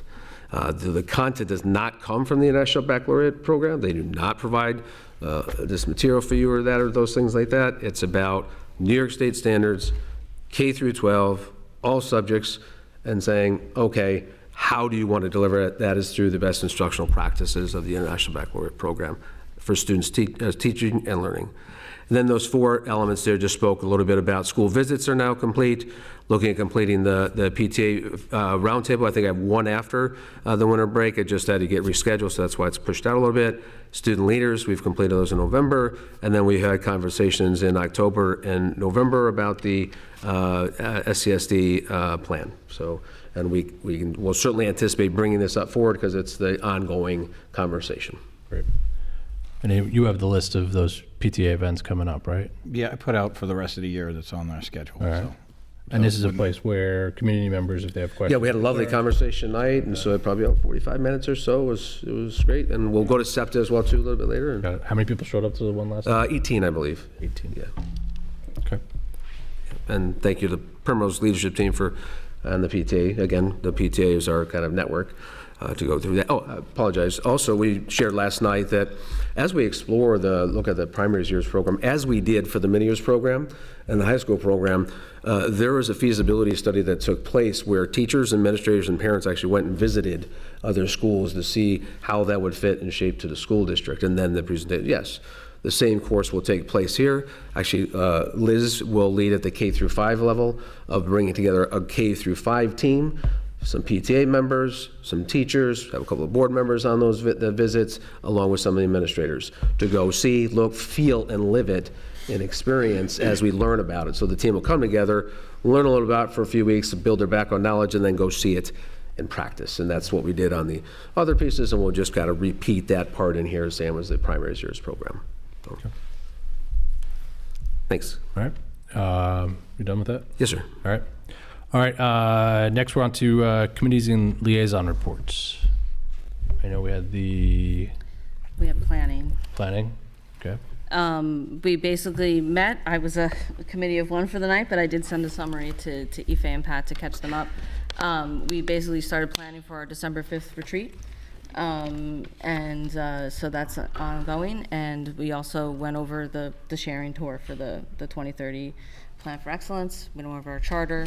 Everything's good. I haven't heard any other feedback from from either Pat or Ife, so I'm assuming everything's okay. All right. And that has the calendar for the rest of the year as far as the Correct. schedule and what we're looking to talk about. We trying to put that up on the website? For all the board meetings, I think your board meetings are all up on the website. they're all on the, Yeah, you're talking about the- topics. just topics, You're talking really, about yeah, it's topics. Do we basically- usually yeah. put that up? I mean, we could talk Do we have a about way it. that could we think about or look into ways that Yeah. we could share that broadly, just so people know what the, we some need of the to- cadences What the and topic is conferences at are. We need to, coming up meeting. Yeah, so this is have gonna a- be, whether it's budget or whatever it might be, but this is the typical topics, you know, there's a schedule of events on this. Yeah, that's right. subject to change. Subject as to always. change. Yeah. Sometimes, yep. Yep. Okay. Dom, you have any updates on the communication? I know you just gave No, a that brief was- one no, we haven't. on that there. And then policy is going to talk in a little bit, but anybody else? No? All right. We're going to go into financial reports. So Chris has got a conflict this evening, so we basically just have one component on the agenda this evening, so. I think we just have to accept That's in the this. business And that's consent. it. This is Yep. just the, Yeah. Okay, so we just have to acknowledge that we Yep. see it, right? That's Have to it. accept it. All right, now approval of the meeting minutes. Let it be resolved, the Board of Education, having received copies of the minutes of the meetings of 10/24, hereby approves the same. so moved. Second. Second. All in favor? Aye. Aye. Opposed? Abstained? All right, personnel consent agenda. Let it be resolved that the Board of Education, upon recommendation of the Superintendent of Schools, hereby approves the attached personnel consent agenda. So moved. Second. All in favor? Aye. Aye. Abstained? Objections? CSE, CPSE meeting recommendations. Let it be resolved that the Board of Education have received copies of the recommendations of the meetings as listed on the attached memo, hereby approves the same. So moved. Second. All in favor? Aye. Aye. Abstained? Objections? Nope. Business consent agenda. Let it be resolved that the Board of Education, upon recommendation of the Superintendent of Schools, hereby approves the attached business agenda. So moved. Second. All right, any questions on this? No? This is just the transportation. Yeah. All in favor? Aye. Aye. Abstained? Opposed? All right, memorandum of agreement. Be resolved, the Board of Education, upon recommendation of the Superintendent of School, hereby approves the attached memorandum of agreement between Somers Central School District and Somers related professionals. Yeah. So moved. Second. All in favor? Aye. Aye. Opposed? Abstained? Policies. This is policy second reading and adoption. Let it be resolved that upon recommendation of the Superintendent of Schools, the Board of Education of Somers Central School District does hereby accept the following policies for second reading and adoption. Board organizational meeting, homebound instruction, school safety and education climate reporting, and conditional appointment. So moved. Second. Any questions or anything, comments? No? All right. Yeah, no, policy Anything committee further? hasn't met again, so. All right. Same. All in favor? Aye. Aye. Abstained? Objections? Okay. And now we move on to public comment. All right, all speakers will properly identify themselves, maximum 30-minute period, limited to 3 minutes per speaker. Speakers may comment on matters of public interest involving school operations and programs, but not criticize or personally attack any individual connected with the school district. No district employees or students may be commented upon or identified by name, situation. Questions asked by the public will be referred to the appropriate staff member for reply later at a later time. Questions requiring investigations will be referred to the superintendent for consideration and later response.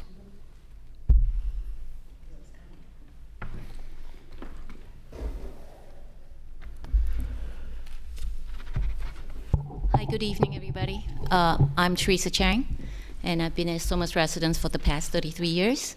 I'm here today on a lighter note. I'm actually the USA Pickleball Ambassador for the town of Somers. So I know that the school, the high school, is planning to do new tennis courts. I'm not sure how many, but I would like to request that there'll be pickleball drawn on the on the tennis courts. Couple of reasons. The high school kids can actually use the tennis court as a pickleball court. You can draw 2 pickleball courts on 1 tennis court. So if you're building 3, you'll have 6, and if you're building 6, you'll have 12 pickleball courts. They can use it during the gym time. They can use it after school. I think it's a great addition to extracurricular for the kids to do. Pickleball is a very fun sport. It is the fastest growing sport if you have not heard about it. I started the program in 2021 after COVID. I introduced it to the community, and I actually started the Parks and Recs pickleball program, and we played on the Lego courts. We call it the Lego courts. It's actually the tennis courts, but it's a plastic court, and it's really not the most ideal surface. We are in the process. We've spoke to Parks and Recs to help us build a dedicated pickleball court. So now that the high school is going to be building their own tennis courts, we definitely would love for you to consider to put the pickleball lines on it. We also would request that the local residents be allowed to use them when school is not in session, on weekends, on public holidays, and especially during the summertime. I think it's a great way for the community to come together. It's very much an intergeneration sport where you can have a child, 10-year-old, 16-year-old, play with the adult parent and also a grandparent. And you can actually all play pretty well together. You'd be quite amazed at it. And I've also taught parent-child clinics, and have seen so much fun that they have. So I want the school board to consider that, to allow the resident to use it while the school is not in session, and that's something that I think will benefit the town a lot. Thank you.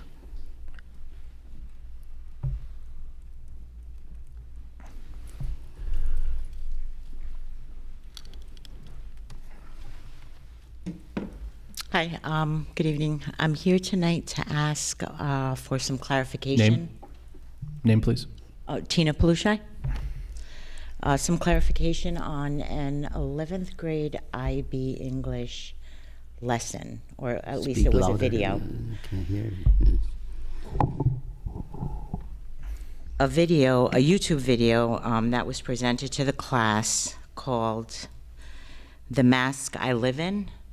I watched the video and was wondering how that has anything to do with the curriculum. I went onto the school website and looked at the curriculum maps, and I would like some clarification on how that video fit in to that curriculum, the materials that were used to teach regarding that video, and what the intended outcome was. So if you can get back to me, that would be great. Thank you. Cannot hear her. What did she say? She had a question about a lesson. Huh? She had a question about a lesson in one of the classes. Anyone else?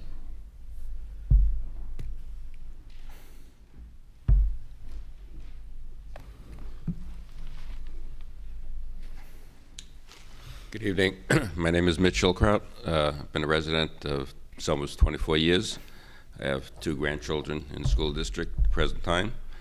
And I would just like to reiterate what we talked about with the pickleball courts. It is the fastest growing sport in America.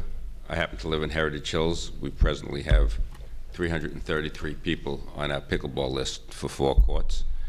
It would be great if we had another place in Somers to play. As Teresa said, the kids can use it during the school, can be used on weekends, holidays, for the residents of Somers. Every town around us, Yorktown, Bedford, Mount Kisco, all the towns have built pickleball courts for the town use. And Somers is probably the only town I can think of in the area that doesn't have dedicated pickleball courts at the present time. Even Heritage Hills put 4 pickleball courts in. So it would be a great investment for the town, very little cost to paint the lines on the existing courts. Thank you.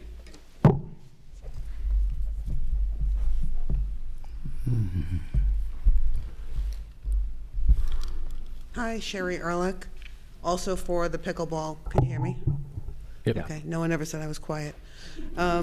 Also for the pickleball, but I wanted to equate it to the other usage of our schools currently. So if we want to go running, we can use the track when there's obviously no activities going on it, or if they want to use the turf or the fields to throw a ball or to have activities for the town, it's another place to use it. So I wanted to just ensure that the new tennis courts, which we passed with a lot of money to support the school, with all the taxpayer dollars, I want to make sure that that is also viewed with the same eye as we do the track and the fields and everything else that is for the community to use when our students aren't using it. So, thank you. I don't know the process here, so I'm just going to. Nope. Yes, good, thank you.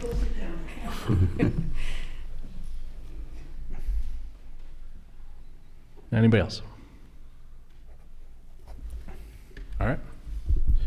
Now we go to board member comments. Yeah, if we can come up with a number, Dr. Blanche, what is the number of teachers who were trained each year?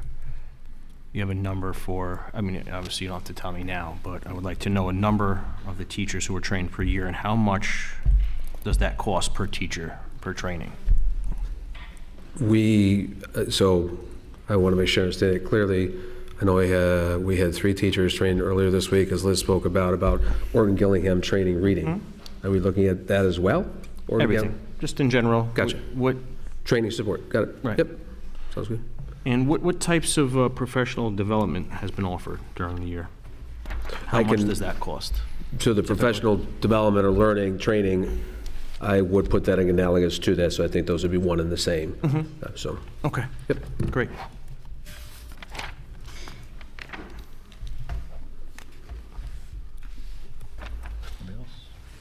Yep. I got the honor to attend the Veterans Day Parade this weekend. One of the points that they brought up, and one of the speakers brought up, was, and we bring it here with mental health. We've lost, since the start of the Afghan war, we've lost over 130,000 service members to suicide, so 22 a day. And I know the big focus is with the school on mental health, and there's also adults, and look into, do your buddy checks. Again, be aware of look out for people, because it's been a big issue lately, and it's something that has affected me personally.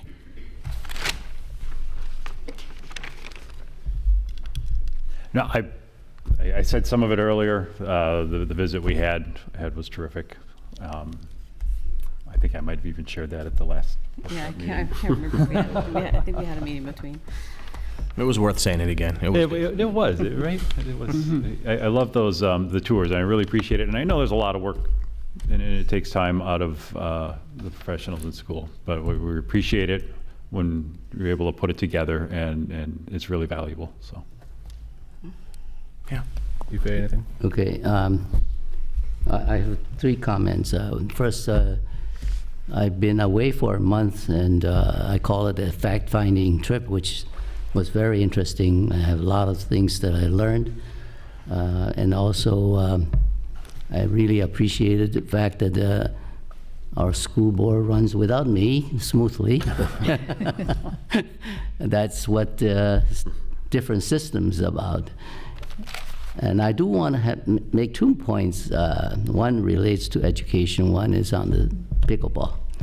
The relation to the education is the program we heard today, and I'm personally certainly in favor of making progress on education using new program, educate our kids. But in education, fundamentally, we're talking about learning. And there's a philosophy of learning, there's a habit of learning, there's skills and methods of learning. What the IB program brings to us and claims to have is the difference of philosophy, habits, and methods and skills. I think the problem is, I think themselves have, I've seen some of the presentation by IB themselves. is lack of a very concrete, factors. I'm a scientist. I study things. I want to find correlation, causality. You find variables that really relates to results that in a significant way you have correlation. And that's what we need to find. And I'm glad that Somers entered the program and with some, preparation try to produce results. And now we start presenting results, okay?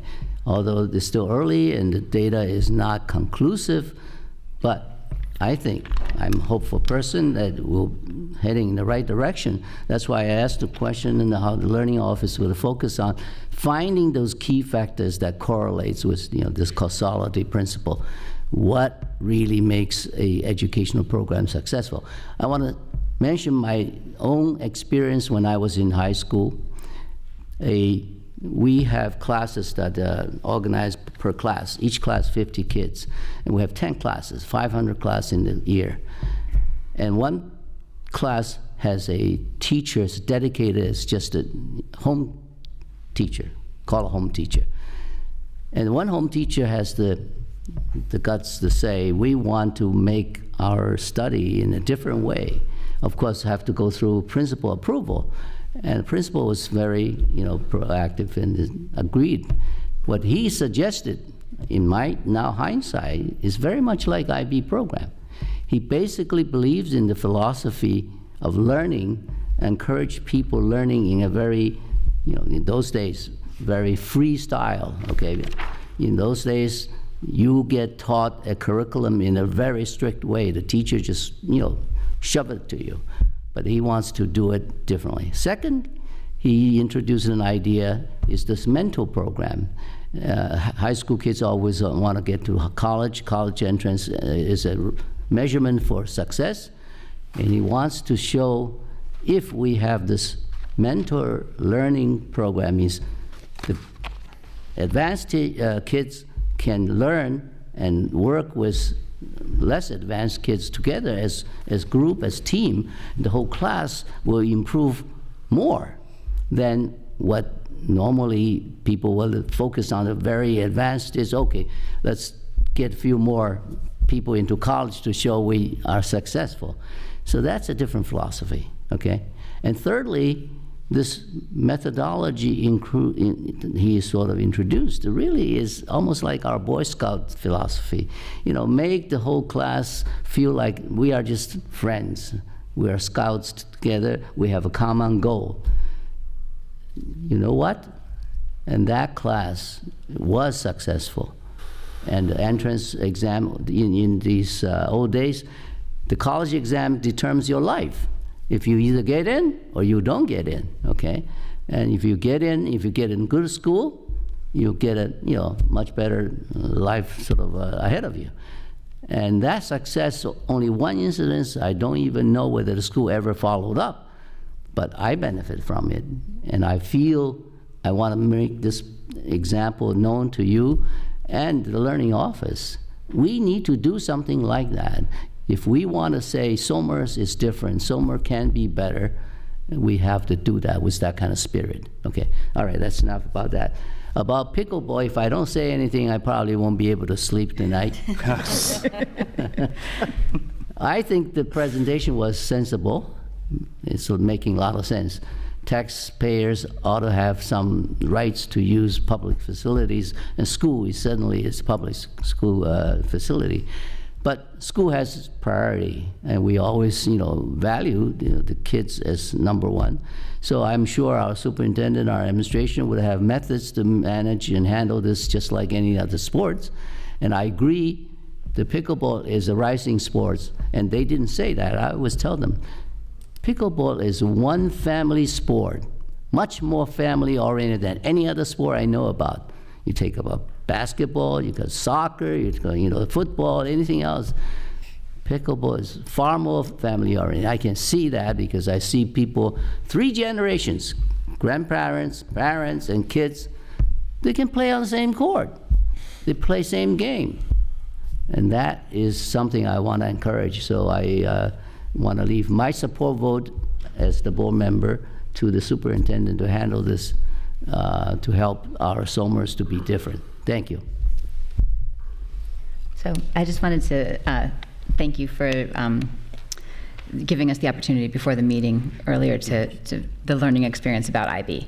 I've done a lot, attended a lot of different parent information things and had kids in the program, so I've learned a lot about it, but I still came away from it with a better understanding of what International Baccalaureate is, how it started, what the values of it are, and it was interesting to have it presented sort of as a classroom experience almost as it is to students. So I thank you for that responsiveness to providing opportunities to help meet the needs of some of the questions that we've had. And thank you for the report tonight. I think this whole Forward Excellence report is a great, a useful resource for us to have that's accessible for anybody on the website to be able to look at and dig into the data. And maybe if there's things on that aren't included that community members are looking to see, we can always, it's a living document, so we can always add it and update it too. So that's good feedback. So thank you. Thanks. I was just going to say that, I've attended a few events this past week. I was able to attend the Veterans Day Parade as well. It was this very special event. I attended the SAS birthday party, which is also another great community event. It was freezing. What? It was freezing. It was cold. It was definitely a long 4 hours, but yeah, I definitely had a few layers on. And but it was a great community event in any event. And I also had the benefit of attending the SAS PTA meeting the other night, where Linda Belger was able to present the Forward and Excellence. The Somers Success Plan, 2030 Success Plan, in your stead. And I think it received a lot of positive. Like nobody had any negative things to say, which was always a benefit, I think. So we're always looking to continuously gain feedback from that, obviously, and I look forward to hearing the rest of your tour. And I just want to, thank everybody tonight, because I know a lot of work was put into the training session that we had beforehand. And, I don't know if everyone, not everyone at this table had the benefit of getting Jenna Scatino's email last year when the middle years program was approved at this school. But it was one of the fastest authorizations that was ever given because of the amazing amount of work that these teachers put into it. And, all the positive feedback that came out from the people who came and examined our schools was just, your school is a place that honors all learners and students. Every student has access to the curriculum and included as much as possible. The learner profile is a natural part of your school culture and contributes to life learning. The students we met with feel happy to be here, valued, notice a difference in their learning, and were able to articulate the MYP framework. Your school has gone above and beyond what is required to be in place for a verification visit. Every class we observed, the students were engaged in learning and offered opportunities for inquiry. The interdisciplinary units submitted are engaging, exhibit transfer of knowledge, and will be used as a model by IB. Your school is very well funded and has clear support of the governing body. Dr. Blanche, you are a hands-on superintendent and the glue that holds this work together. And I think these are all important things. And if you have more questions about the MYP framework, tomorrow night there's going to be a presentation in this very room for 6 to 7:30. And I think it'll be a valuable place to have a conversation because there is a lot of misunderstanding, I think, out there on the IB framework, MYP framework.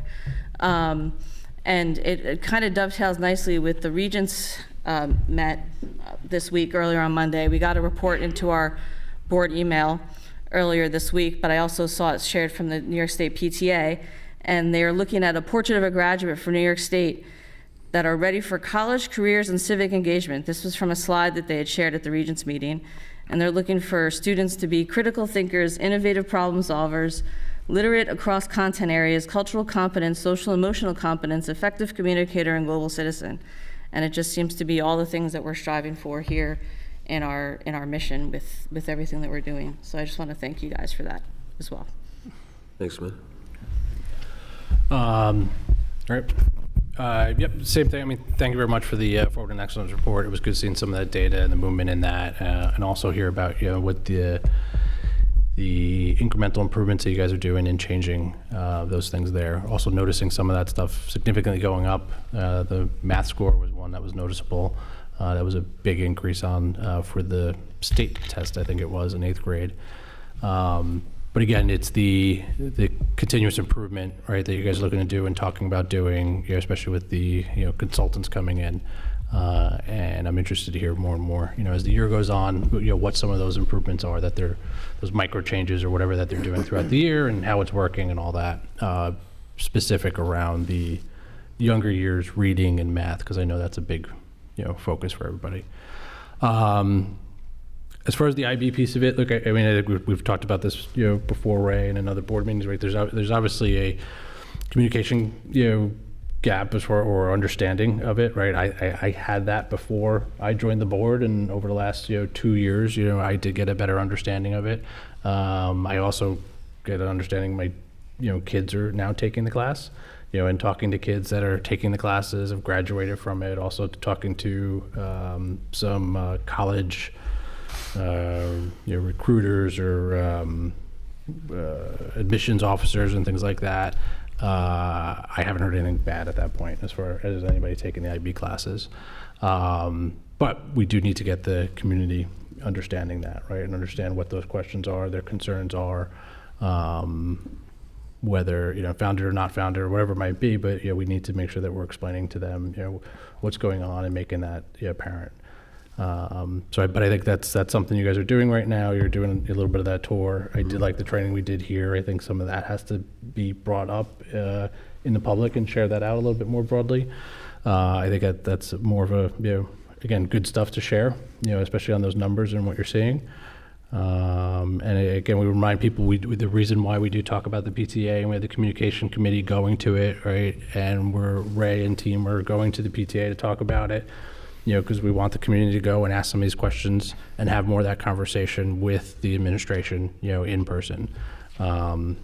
15 people is better than my 3 that I got at coffee with Mark Baer. But again, I'd love to see more of the community there that have some of these questions and ask it there. That's all I have. All right, and then I'll just close it out. So just continue that piece. Like I said before, we have a few more of those visits, and then any point in time, the buildings also, with the PTA partnership, host a monthly meeting. And so as the process goes through, it's not like this is the last time. It's like at any point in time, any administrators in any of our buildings can address any questions at that moment in time. And if there's anything that follows up, they can bring it back. So that is an ongoing open channel that I would say that, frankly, we always rely upon, as working with our PTA and our SEPTA organization and working with that. So whilst I'm going around doing this initial, hey, visit, it always will continue to come up, and that's the vehicle to bring that forth. The other piece I had, just on the pickleball piece, I didn't realize, but one of our physical education instructors who retired a few years ago, she let me know, Ray, she's like, Ray, I brought pickle in over 25 years ago to the school district. Our kids have been playing pickleball forever. And so our kids have a pickleball unit at the high school, and they go through and they play pickleball. Every year they use the courts inside in the basketball courts and use the lines on the best they can. So our kids are playing pickleball, so they're getting a pretty good experience with that. And as we go through the project also, we with our facilities improvements here, we had a group of some folks from the town that would be on our group, as well as some folks that represented different of the the tennis that we're looking at, as well as the softball and baseball and general athletic program, who were on that kind of committee. And working with the town, they helped me understand that one thing, they believe they've already changed 4 of their courts over at Reese Park to double line them. Now they have 8 pickleball courts, I believe, at the Reese Park. They have lights, which we don't have lights, nor are we expecting getting lights on our tennis court. And so as they see, we will no longer use those facilities in the fall nor in the spring at Reese Park, which we've been doing, I think it's almost 5 decades now, we've been using the help of the town. That should free up all of that space that is fully available as well. And my understanding is the town is looking at like an overhaul, I guess I'll call it, my words, of Reese Park. I do believe that there's a desire to even enhance the pickleball options there more. So there certainly does exist something today. There should be more of that later as we vacate the use of that in the fall and the spring. And so, and we do use pickleball right now. And as we go through the usage of this facility, like anything else, we have a facility uses process. And so if you have Boy Scouts or Girl Scouts in the schools, or our CISO group love the team there, always constantly using the schools and the grounds, and it just goes through a facility use process and how do you use that and those things. So But again, so hopefully it'll be a win-win, win as we vacate the use of that space at Reese Park, and then it can be turned over for pieces. We will no longer need that for that, after-school block that we commandeer with the tennis and things, so. And the last piece I had, I guess, just tonight with the Fort Excellence, I appreciate the board conversation around that, looking at that. All of the numbers and the work there, I think it is there's maybe the stats, and I think, and Chad, you spoke about earlier, about the story as seeing it in the classrooms. And we try to bring in the 3D piece this evening and continue to hear it from the children directly. That's where you kind of, okay, now tell me the story behind some of these numbers. Well, that's the story of the students and where they're going. So, and then hopefully in 2 weeks, I'll be able to bring back some of the information that we had spoken about tonight. So, thank you. Great. I think we forgot All right. one thing. We forgot one thing. Happy Thanksgiving to everybody. Here and at home. Next week, I don't know. Yep. Snuck up on us. It's coming. Yeah, thank you for that. And Dom, thank you for your service. All right, let it be resolved, the Board of Education goes into executive session to discuss matters related to the employment of a particular person. So moved. Second. All in favor? Aye. Aye. Opposed, abstained?